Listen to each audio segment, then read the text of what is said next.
Would you believe that we have 105 days of inventory? I have a hard time believing it. When I first did this morning, I said, should I do it based on August, which we're only doing 67 sales a day, or should I go to July when we did 118?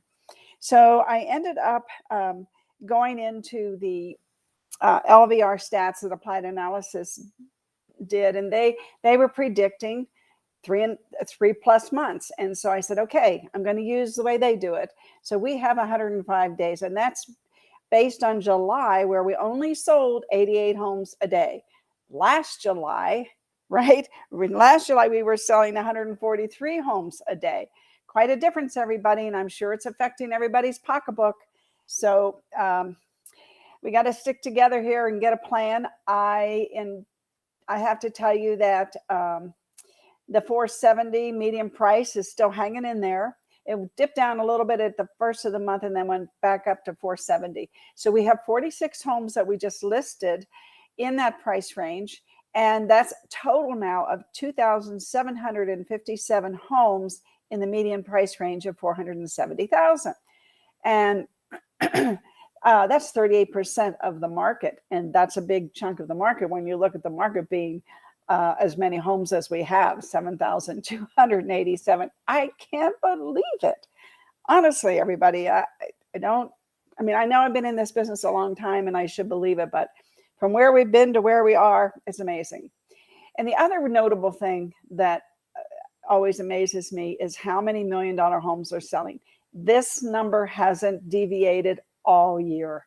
This is the only number that has remained steady, and that is 100 and in the million plus price range, 5 a day selling, closed.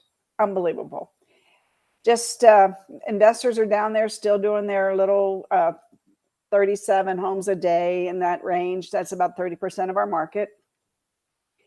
I wasn't here Friday, segueing a little bit, because I went to, let's put this down for just a second. I wanted to say one more thing. Do you know that in the past 360 days, we have only had a handful of foreclosures, and that is just amazing to me.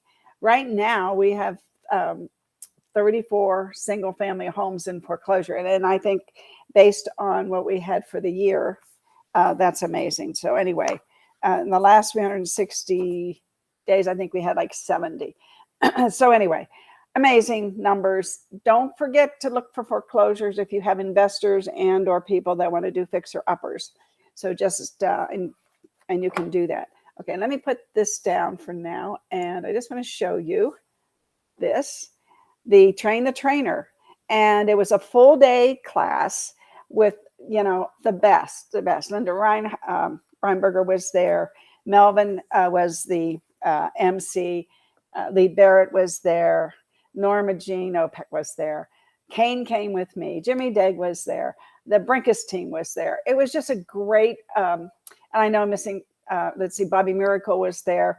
If I think long enough, I could probably name everybody that was there because it was so good to see everybody. I don't get out much, I guess.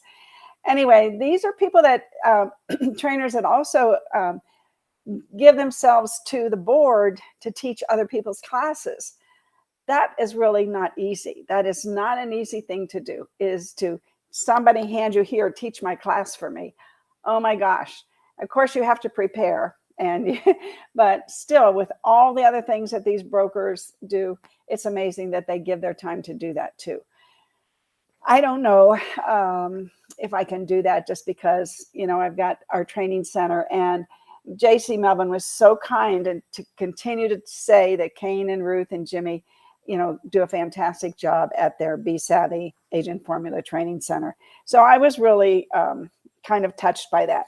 One of the things that I'll let you know is the 2022 member profile, which JC gave us, is available now on the NAR website. And this will tell you things like the business characteristics of realtors, the activity of realtors, income and expenses of realtors, which that's a really good one to pay attention to, and office and firm affiliation, technology, demographic characteristics of realtors, methodologies. It's just really something good. It's not that, it's only like 70, 80 pages, but it's really something to breeze through and to see where you fit in the demographics. They've been doing this ever since I can remember. And this came out in June, and I didn't catch it. Now they also do the buyer and seller profile, but that comes out in November. But this is really something to take a look at to see where you rank and what other people were doing in the industry. So another thing that they pointed out is that the seller's real property disclosure form was changed to say that a seller's agent shall not complete a disclosure regarding the residential property on behalf of the seller. Now, they put this in here twice. It used to only be in there once. But there have been some pretty, now J.C. Melvin is a real estate expert that gets called upon in some of these lawsuits.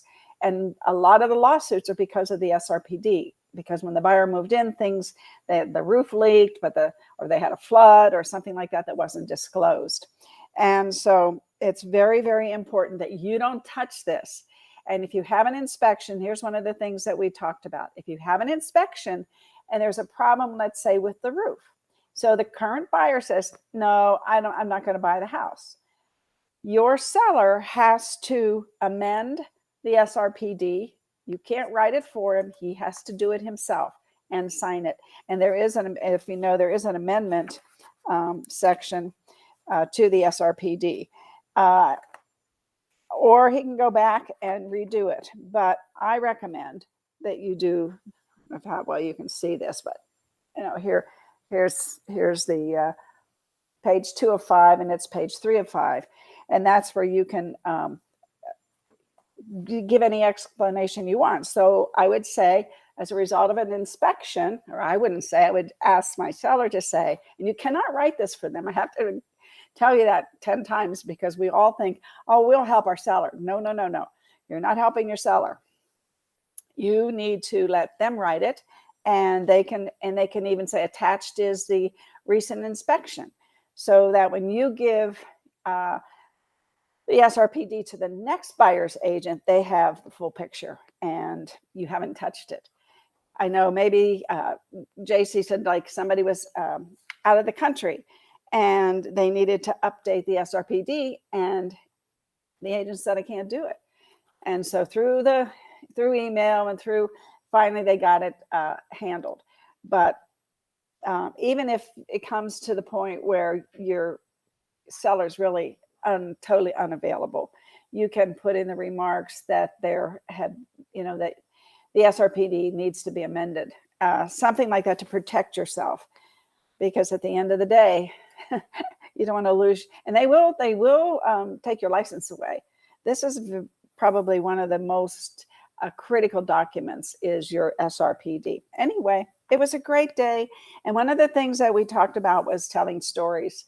And we actually had to get into groups and tell our group a story, something funny, something that happened to us, something of interest. And the whole point was learning how to tell the story, the beginning, the middle, the end. And it's just like we talk about doing videos. You have to, that's a pet peeve of JC's when you say, he says, if I know, why would I be listening to you? Right. But anyway, so today we are going to talk about a class we're going to have, which is 100 Days to Greatness.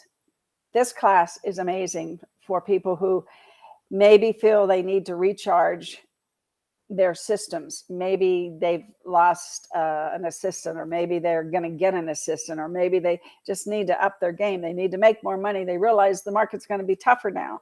So this is a wonderful, wonderful 14 weeks, 2 hours every Friday from 11 to 1 to join me and Jimmy and Brian Buffini, who will be with us by video. and learn the secrets to success. Within this class, he kind of guarantees that you're going to come out the other end with some listings and sales if you do what he says to do. There is homework. And I know some of my agents at my company who took it are doing it, and it's working.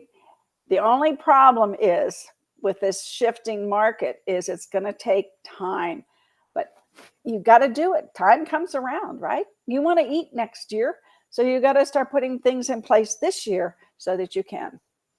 Let's move on. Today I have Phil Gerdes, who is on the east side of the country, and Tom Ferry interviewed him.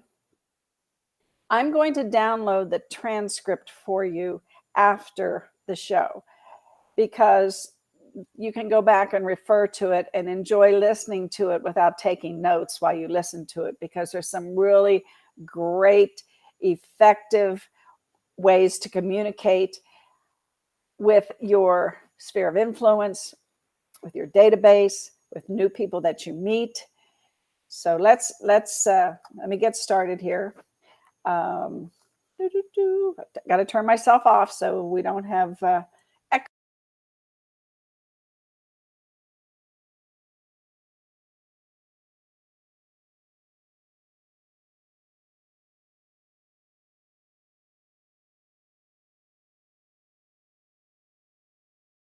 $239 transactions, year 2, by the way, as a team.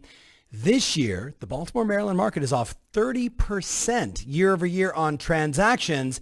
And yet, because of this guy and his team and their ability to be effective with their communication, they're on pace to do more transactions than they did last year. Phil, welcome to the show, man. Thank you. Always a pleasure to be a part of the podcast. Thank you. I love it, man. I love it. So Phil, I texted you over the weekend and said, I literally want to ask you just one question and let you riff. And the question is, for everyone listening, for you listening right now, as an agent, as a team leader, would you share the dialogues that you have found to be the most effective with buyers, with sellers, with past clients across the board to help move people forward and do it if it's right for them? So Phil, talk to us about scripts and dialogues that are working today, my friend. Absolutely. Thank you. I think the first thing for us is that everything when it comes to scripting is not only just the script, it's understanding the subtle nuances that come in connecting with a person, right? Yes. You brought Chris Voss into everybody's lives some years ago, Yep. and it just really blew up. And a lot of people started paying a lot more attention to that. But also we're super big on the purpose of sales is to connect. Right? Short term, long term, we want to connect. So when we're looking at things and we're saying, well, what do we say to past clients?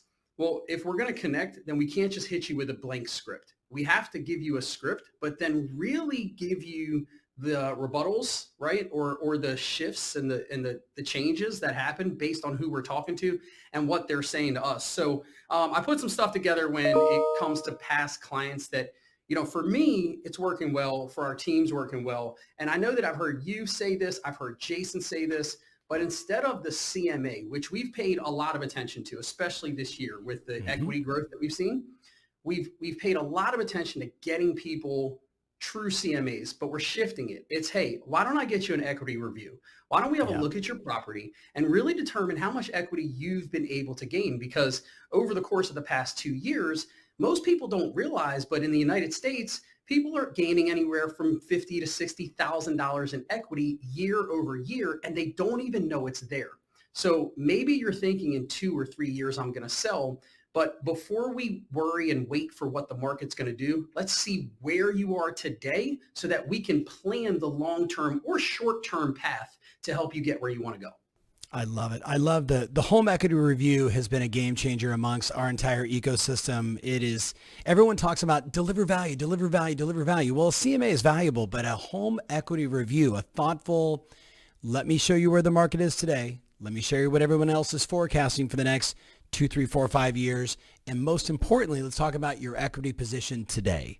So I love that. What else are you finding effective with past clients? And by the way, I love the whole purpose of sales is to connect. That's one of the first things I wrote down. Thank you. Excellent. And so with that, we're always thinking, how do I take, whether it's a past client, a buyer, seller, anybody, how do I take you to the next event? Because if I can always bring you to the next event, I never have you wondering.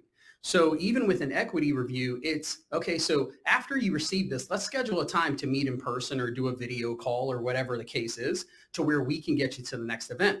So another side of this is you've got a client, they've bought, they've sold, whatever the case is, and it's been a year. Well, how do we reconnect with these people? Well, remember, the market is, a lot of people are saying we're in a bad market. We are not in a bad market by any means, in my opinion. What we have is an opportunity market because You've got a lot of people that never thought about investing, but now they have an opportunity to really think about what I call being a God property investor. So what that is literally, I'm not telling you to become a master investor. That's not it. I'm telling you, link up with a good property management company and let's think about buy and holds. But let's not scare you. Let's not over risk you. Let's use God properties. God properties are literally, this deal is too good to be true. God dropped it in your lap. Got it. And, if you walk away from it, you're crazy. So conversation is, hey, look, why don't we do this? I'm going to set you up for a search. But I'm not just going to do a regular search. I'm going to do what I call a God property search. This is going to be where the property is so good, the potential income is so good, the potential equity growth and the month over month return is so good that anybody would jump on this. And then from there, I'm going to link you up with a great property management company because the goal is not to add stress to your life so-and-so. The goal is actually to help you build the long-term, growth and long-term retirement plan. So if we could do that, I could only imagine that's something you'd be interested in, correct? Of course. I just love the I'm going to put you on the God property search. Now there's an atheist listening right now who wants to sell a lot of houses that's saying, screw it, I'm going to use that line anyway, just for the record. So continue on, Phil, because I love, you know me, like I've said in the past, like, every great salesperson always knows it's about moving the ball forward 1 inch at a time to the next appointment, to the next meeting. You call it the next event, which I love. Do you have another example of that? For past clients, the easy thing, and we all know this, right? The average person's going to work with you. They're going to love their experience, and then they're going to work with someone else. So what I think is important is it's for past clients, but it's really for the agents. For you as an agent to always establish your next event. Now, what that means is how am I going to touch my past client at a frequency rate that's not, it's not absurd, right? It's not scary, but instead it's, okay, I know that I need to reach out to so-and-so at this time. Well, I'm not going to do this every 30 days because then that seems very canned. I'm going to do it at a frequency that's not really a canned frequency. But the key is this. Use a good CRM. Because if you use your CRM and every time you reach out, you're looking at where you were before, then your script is now based on where you were before and it takes you to that next event. For example, I have a client where I'm going to be very honest, I dropped the ball. I wasn't communicating with him. And then I saw him at a new gym I go to. Well, he told me he's having a baby. Well, this is amazing. On top of that, he told me there's 2 properties near him that are getting ready to sell. So here's what I said. I said, well, why don't we do this? You've been in your place for about 1.5 years. I think what I'm going to do for you is I'm going to grab an equity review. I'm going to put something together that's very specific to your house. But then what I'm going to do is I'm going to get you a rental potential review also. Well, what's that? Well, I'm actually going to take the other 2 properties and I'm going to figure out for you what's the potential rental income and if it makes sense for you to now have rental properties and you can start being essentially the boss of your community. Is that something that interests you? Yes, absolutely it is. Great. I want you to email me over the 2 properties that you're talking about. I'll get all this together for you. And then we're going to sit down and we're going to go over this together. And we'll do this in person now. So we're going to sit down and we're going to go over it together. That's 2 events. The first event is you send me the email and 2, we're going to sit down. But then I added a 3rd event. He's having a baby. So, well, we had our local wine vineyard here, dial up something nice for him with a nice ribbon with our logo and everything. We sent it over with a nice card that says, from Phil and the entire team, once the baby's here, enjoy this bottle of wine on us. Well, just this morning, they messaged me and thank you so much. And, that's really great. So now the event is actually the top of mind touch as well. So we're touching them, letting them know we don't actually want anything from you, but we're also touching them, letting them know, here's your equity review, here's your rental potential review, so here's your value. Love it. I love it. I love it. Shift gears with me as the market is shifting. What are you saying and doing differently with sellers today? And I'll preface it by saying, everyone listening, you know this, that buyers pick up on the change in the market in an instant. Sellers sometimes takes 120 days, 180 days before they go, whoa, my house? This impacts my home? So what are you doing differently to be the educator to help them make good decisions around pricing? Yeah, so this is actually something we talked about this morning at our team meeting. So this one would be circled around what I call pipe dream pricing. Pipe dream pricing is sellers that are still pricing their homes where they were pricing them or would have priced them a year to a year and a half ago based on the auction mentality that was happening in our market, right? The pure purpose of buying was, I don't want the next guy to get it.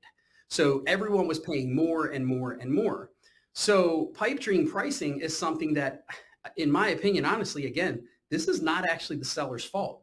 This is from scared real estate agents. It's where you have an agent that is unwilling or too scared to lose a potential listing, so they're unwilling to actually educate the sellers on real value. So the conversation shifts here. The conversation goes something like this. Well, I understand this is what you want to get for your house, but let's have a true look at the comparables, because there is a market value for your home right now. And I want to get you every penny we can. But there's really 3 different types of value for your house. And really, only one of them is going to matter the most. So the first thing is our list price. Yeah, to you as a seller, that's the value of your house, what you're willing to list your house for. The second thing is the contract price. And to the buyer, that's what the buyer values your house at. Well, the value that we're not factoring is the appraised value. You see, the appraised value is actually what the bank is going to decide your house is worth. And you know, the bottom line is, no matter what you want to sell it for, and no matter what the buyer wants to buy it for, the bank's only going to lend on an appraised value. So the last thing I want to do is get you really excited about a list price that is never going to appraise. So instead of us just looking at comparables, let's look at comparables, and then let's do a broker's pricing opinion. It's essentially an appraisal that's done by an actual real estate agent. Let's build everything out. Let's cost adjust where necessary. Look, it's going to take me some time. It's about 3 to 4 hours of work, but I don't mind doing it because I really want you to have a true value for your home, so we don't get surprised at the end if the appraiser comes in with a different value.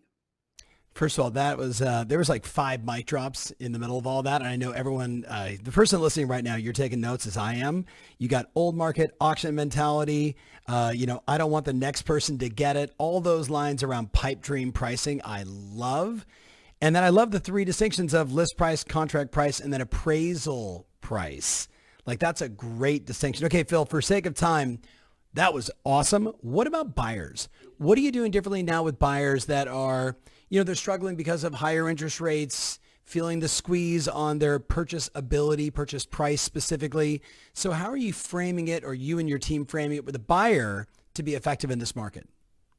So I've been thinking about this for some time, and the first touch is really related to your first meeting with the buyer, whether it's a buyer consult meeting at a house or whatever the case is. When the conversation about interest rates come up, I think we need to reevaluate where we stand with interest rates. Look, I realize that 6 months ago, you could have gotten a 3.5%. And I do understand that right now, 6.25 or 5.875 is just that much higher. So it's going to change what we can buy.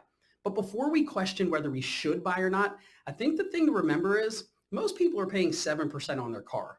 Most people are paying 17% on credit cards. And neither of those things are actually gaining equitable value.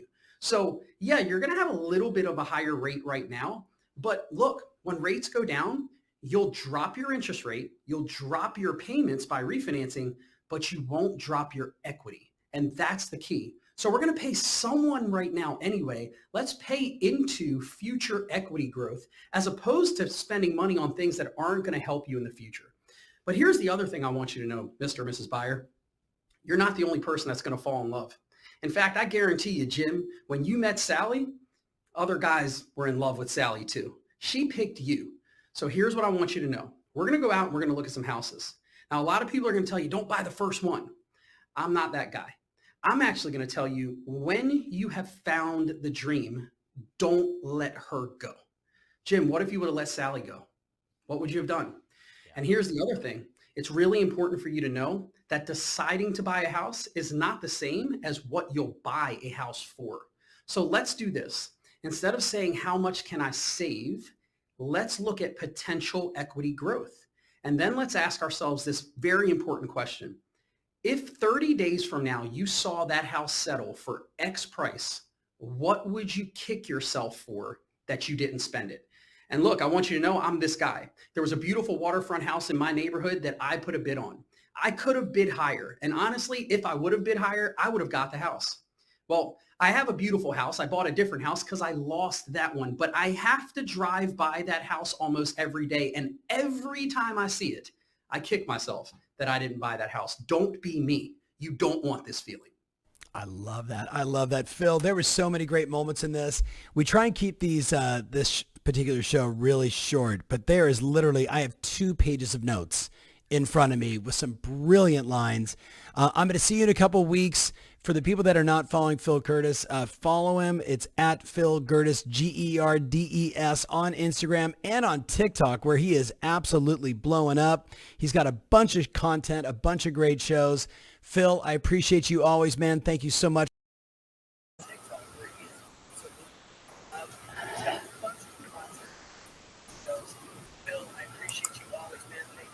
So that was Phil Gerdes, and I would follow him if I were you. He is really taken on social media also. And we like to call it now social multimedia, because there's so many different platforms and so many ways to repurpose content. But Phil is on all of them, and you can follow him and see what he's doing.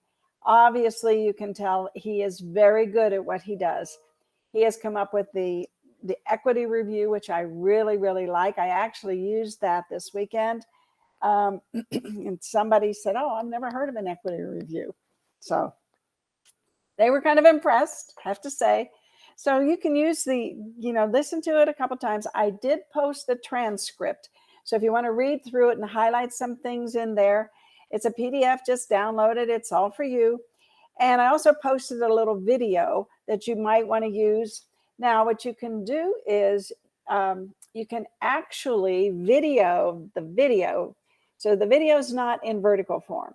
So you can put the video on your computer and play it, but then video it on your phone so it gets in vertical form, and you can add GIFs, and you can add text, and use some of these little videos for Reels to get engagement, and TikTok to get engagement, and Facebook ads to get engagement, because that's what it's all about. Sales is a contact sport, which is what he said. I love you all. I have planned for Wednesday that we're going to go over a social media market review, plus a plan of not just social media, but all types of marketing that you should perhaps think about doing in the next year. And you can get some of these things put in place now, because we're not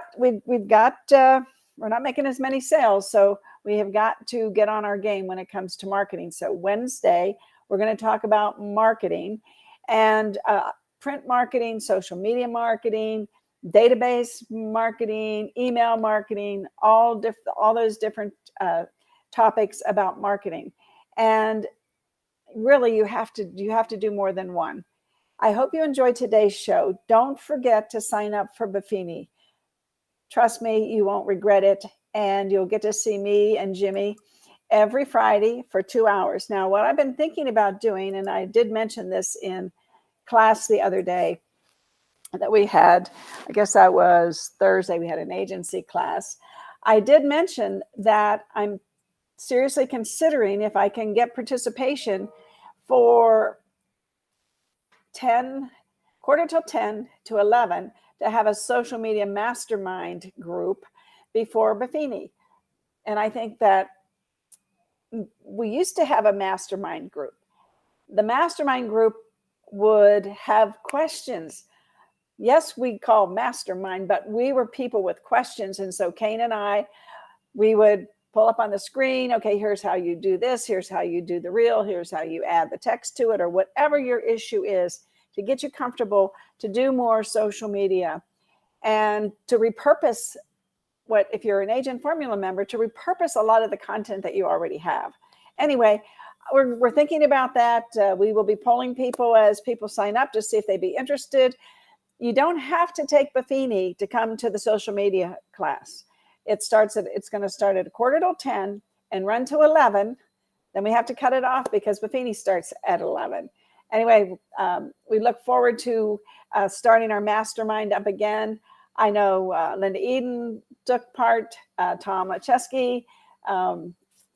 We had some, Kate Hawks was there. Bonnie was there, Bonnie Vasquez. We just had a great group of people. There was, from time to time, there was never less than 5 and never, or because it was the old conference room, there was never more than 14. But we can have many more now because we can seat up to 30. Anyway, just throwing it out there. Hopefully, if you're interested, you would want to come and join. Bring your computer. We're going to show you how to do things, not just tell you what to do. I love you all. I will see you Wednesday for our marketing day.